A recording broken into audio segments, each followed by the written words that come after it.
जो ही हिंदुस्तान के जहाज़ों ने पेलोड उन्होंने रिलीज किया, हमारे उकाब झपटे और आनन फानन 5 जहाज जिनमें 3 राफेल हैं उनको मार कर आया और उनको ऊंधे मुंह वो कश्मीर पर जाकर गिरे, बठिंडा में जाके गिरे।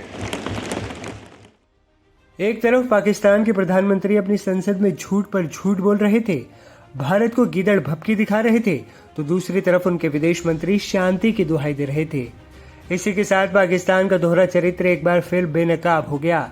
आपने पाकिस्तान के प्रधानमंत्री शहबाज शरीफ का बयान तो सुन लिया, अब आपको बताते हैं कि उनके विदेश मंत्री इशाक डार ने क्या कहा। हम संयम बरतेंगे, तनाव और नहीं बढ़ना चाहिए। भारत की ऑपरेशन सिंदूर स्ट्राइक के बाद शहबाज सरकार के नेताओं की सांसें अटक गई हैं। उनके बयान अब खुद उनके डर की गवाही दे रहे हैं। ताज्जुब की बात तो ये है कि अब पाकिस्तान खुद दुनिया के सामने शांति की अपील कर रहा है। शहबाज सरकार के मंत्रियों की जुबान लड़खड़ाने लगी है और अब खुद उनके विदेश मंत्री सामने आकर शांति की बात कर रहे हैं। लेकिन क्या ये डर है या डर में डूबी पाकिस्तान की एक नई चाल? 22 अप्रैल को जम्मू कश्मीर के पहलगाम में हुए कायराना हमले के बाद जो जवाब आया है वो इतिहास में दर्ज किया जाएगा। ऑपरेशन सिंदूर के तहत भारतीय सेना ने आतंकवाद के ठिकाने को नेस्त नाबूद कर दिया और वो भी बिना किसी पाकिस्तानी सैन्य ठिकाने को नुकसान पहुंचाए। खुफिया सूत्रों के मुताबिक 70 से ज्यादा आतंकवादी भारत की स्ट्राइक में मारे गए।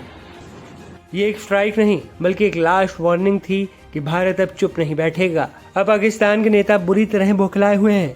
विदेश मंत्री इशाक डार पूरी दुनिया में फोन घुमा रहे हैं, बार बार यही कह रहे हैं कि पाकिस्तान तनाव नहीं चाहता, हम संयम दिखा रहे हैं, लेकिन उसी सांस में धमकी भी दे रहे हैं कि अगर भारत ने दोबारा ऐसा किया तो ईंट का जवाब पत्थर से देंगे।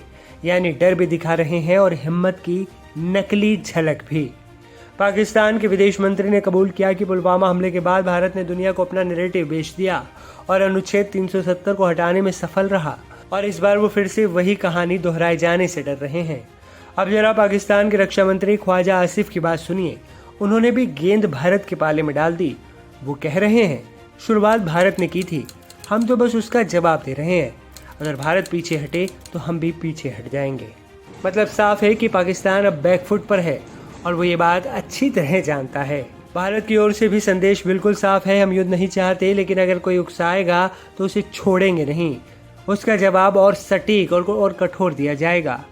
ये संदेश केवल भारत में नहीं बल्कि दुनिया भर में पहुंचाया जा चुका है, खुद राष्ट्रीय सुरक्षा सलाहकार अजीत डोभाल की ओर से।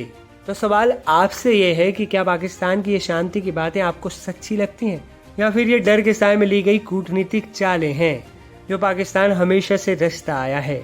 क्या भारत को अब और सख्ती दिखानी चाहिए या कूटनीति से काम लेना चाहिए?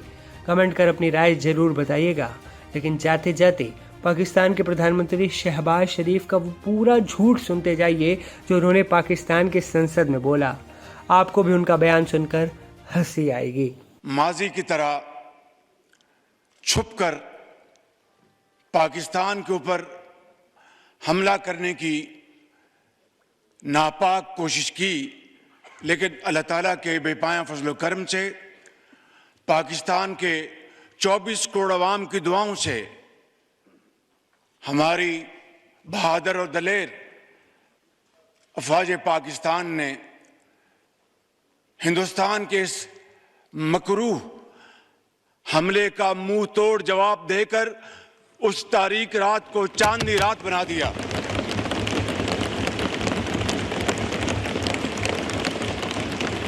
लम्हा बरलम्हा खबरें मिल रही थी कि हिंदुस्तान के क्या उनके मज़मूम अज़ाइम हैं और क्या उनके नापाक प्लान्स हैं।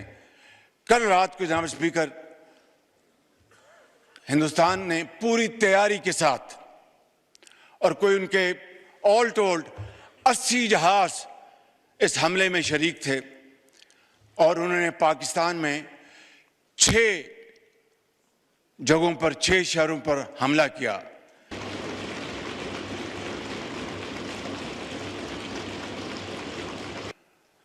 और पाकिस्तान के उकाब मुकम्मल तौर पर तैयारी में थे और